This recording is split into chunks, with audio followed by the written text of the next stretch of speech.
सुख समृद्धि विज्ञान चैनल के शुद्धी दर्शकों को सादर अभिनंदन। आज हम बात करेंगे कि बिना दवा के दैहिक, दैविक और भौतिक इन त्रितापों से मुक्ति कैसे प्राप्त होती है।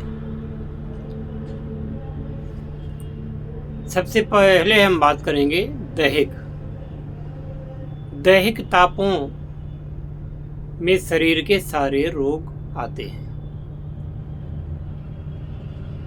शरीर के अलावा मानसिक रोग भी आते हैं, क्योंकि शरीर आपका है तभी तो आपका मन है। शरीर में ही मस्तिष्क निवास करता है और शरीर के आकर्षण से ही आत्मा बंधी हुई होती है। तो शारीरिक और मानसिक दोनों प्रकार के रोगों का आश्रय स्थल यह शरीर ही है। शारीरिक रोगों में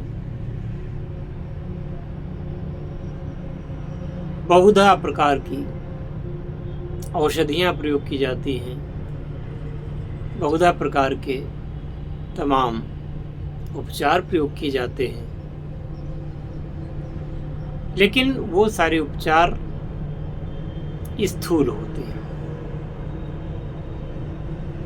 अब जैसे आप कोई दवा का इस्तेमाल करते हैं तो वो भी स्थूल है,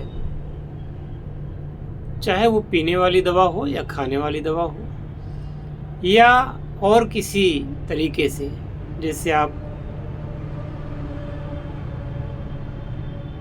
सैलाइन चढ़ाना या मशीनों द्वारा उपचार, ये सारे जो प्रयोग हैं यह स्थूल उपचारों में आते हैं। हमारे स्थूल उपचारों से भी शरीर को लाभ होता है, परंतु एक ऐसी विधा भी है जो कि पूर्णतया सूक्ष्म है। इस उपचार में आपको कोई स्थूल दवा या कुछ भी देना नहीं पड़ता।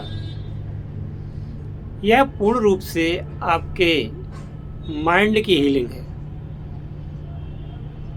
क्योंकि इस उपचार में यह माना जाता है कि सारी व्याधियों का, सारी आदि व्याधि का जो मूल है वह आपका मन है। कोई रोग, कोई व्याधि, कोई समस्या यदि पहले आती है तो वह मन में ही आती है। अब जैसे कोई ज्योतिषी आपकी कुंडली देखते हैं तो वह ग्रहों की चाल का निरूपण करते हैं।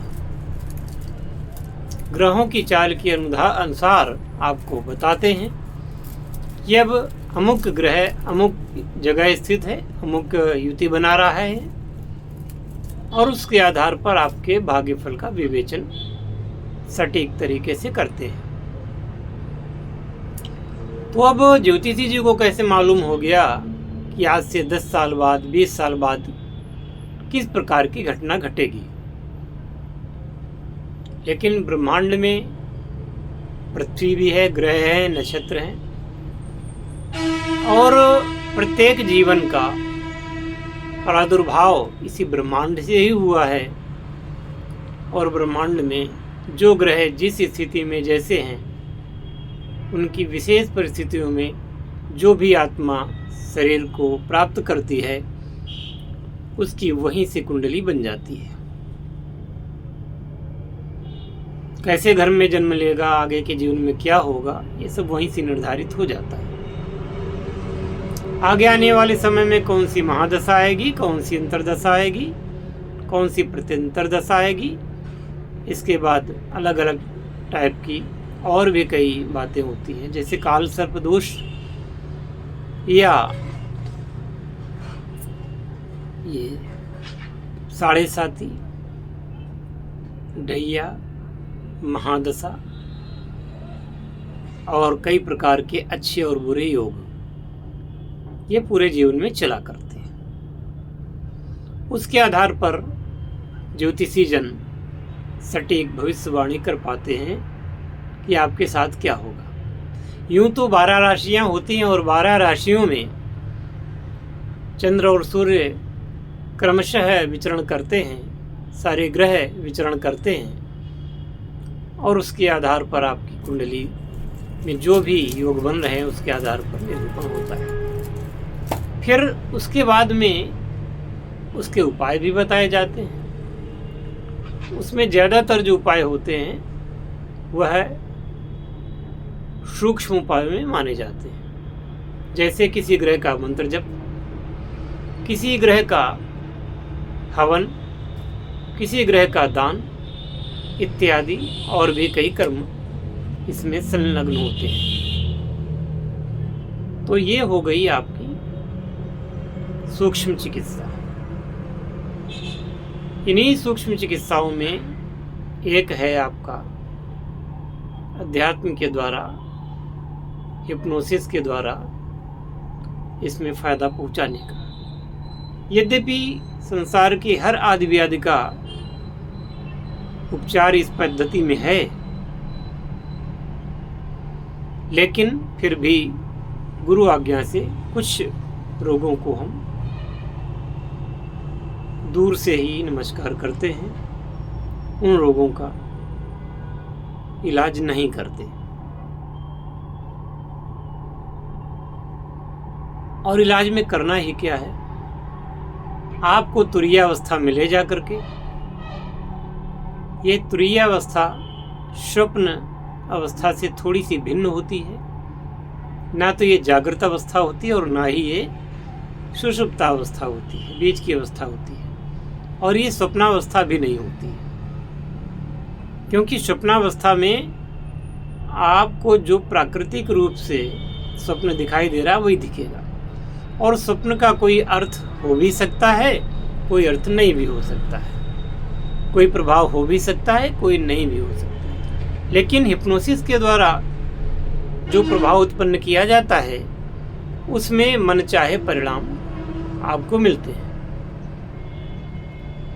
चाहे वो स्मरण शक्ति बढ़ाने का हो, चाहे शरीर के ऊपर किसी निगेटिविटी वाली ऊर्जा का, यानी कि भूत प्रेत पिशाच इत्यादि का कोई, या देवी देवता राक्षस ना किसी का भी प्रकोप हो, उसको नष्ट करने का हो, या शरीर में स्थित किसी भी रोग को समूल रूप से नष्ट कर देने का हो।